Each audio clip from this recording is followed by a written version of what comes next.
My Side of the Mountain, I Cooperate with the Ending, Part B. Lonely? I've hardly had a quiet moment since arriving, since being a reporter, and let's eat. Besides, there are people in the city who are lonelier than I. Okay, let's eat. This is good, darn good. In fact, the best meal I've ever eaten. He ate and stopped asking questions. We spent the next week fishing, hunting, trapping, gathering greens and bulbs. Matt talked less and less, slept, hiked, and pondered. He also ate well and kept Frightful very busy. He made himself a pair of moccasins out of deer hide and a hat that I can't even describe. We didn't have a mirror, so he never knew how it looked, but I can say this. When I happened to meet him as we came fishing along a stream bed, I was always startled. I never did get used to that hat. Towards the end of the week, who should we find sleeping in my bed after returning from a fishing trip but Bando? Spring vacation, he said. That night we played our reed whistles for Matt by an outdoor fire. It was that warm. Matt and Bando also decided to make a guest house out of one of the other trees. I said yes, let's, because I felt that way, although I knew what it meant. A guest home meant I was no longer a runaway. I was no longer hiding in the wilderness. I was living in the woods like anyone else lives in a house. People drop by. Neighbors come for dinner.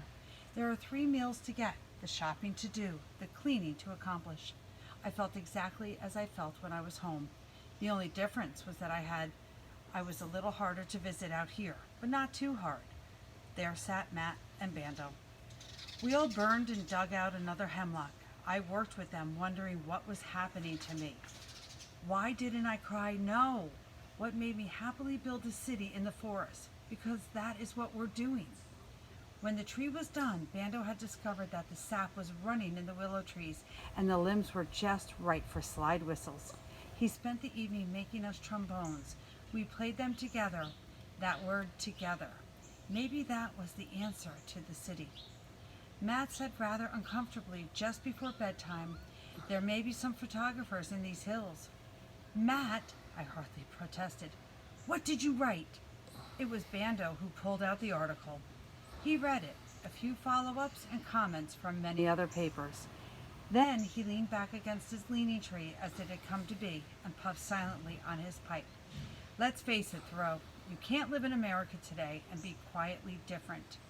If you are going to be different, you are going to stand out, and people are going to hear about you. And in your case, if they hear about you, they will remove you to the city or move you, and you won't be different anymore. Pause. Did the owls nest, Thoreau? I told him about the owls and how the young played around the hemlock, and then we went to bed a little sad, all of us. Time was running out. Matt had to return to school, and Bando stayed on to help burn out another tree for another guest house. We chopped off the blackened wood, made one bed, and started the second before he had to return to his teaching.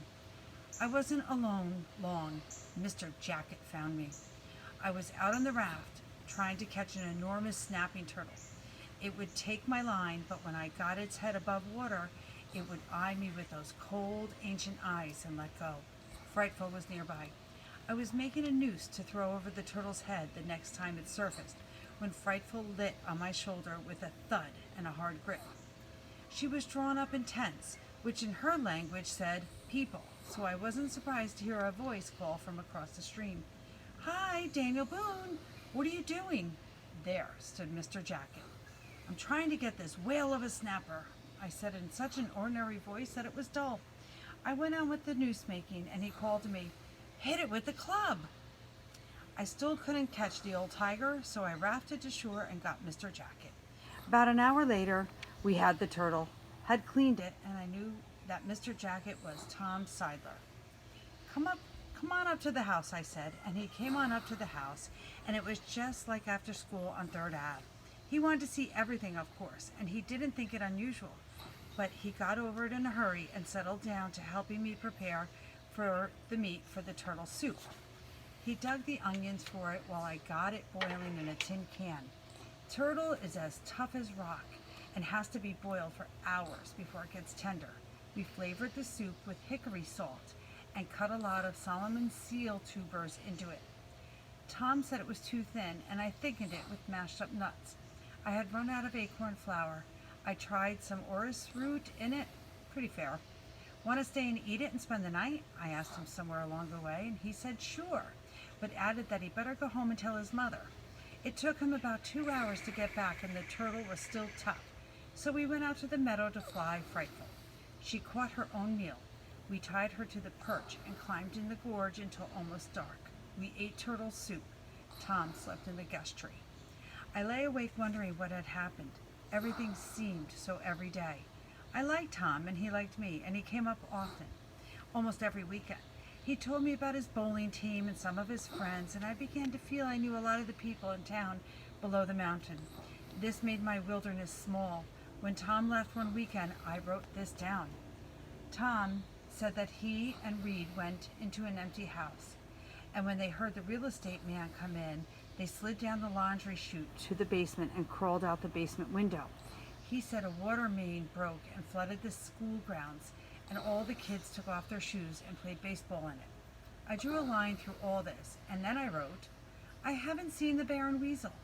I think he has deserted his den by the boulder. A catbird is nesting nearby. Apparently, it has learned that Frightful is tied some of the time because it comes right up to the fireplace for scraps when the leash is snapped. I drew a line through this too and filled up the rest of the piece of bark with a drawing of Frightful. I went to the library the next day and took out 4 books. Aaron came back. He came right up to the hemlock forest and called. I didn't ask him how he knew I was there. He stayed a week, mostly puttering around with the willow whistles. He never asked what I was doing on the mountain.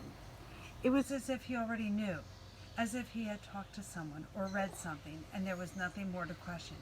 I had the feeling that I was an old story somewhere beyond the foot of the mountain. I didn't care. Bando got a car and he came up more often. He never mentioned any more newspaper stories, and I never asked him. I just said to him one day, I seem to have an address now. He said, you do? I said, is it Broadway and 42nd Street? He said, almost. His eyebrows knitted and he looked at me sadly. It's all right, Bando. Maybe you better bring me a shirt and some blue jeans when you come next time. I was thinking, if they haven't sold that house in town, maybe Tom and I could slide down the laundry chute. Bando slowly turned a willow whistle over in his hand. He didn't play at all.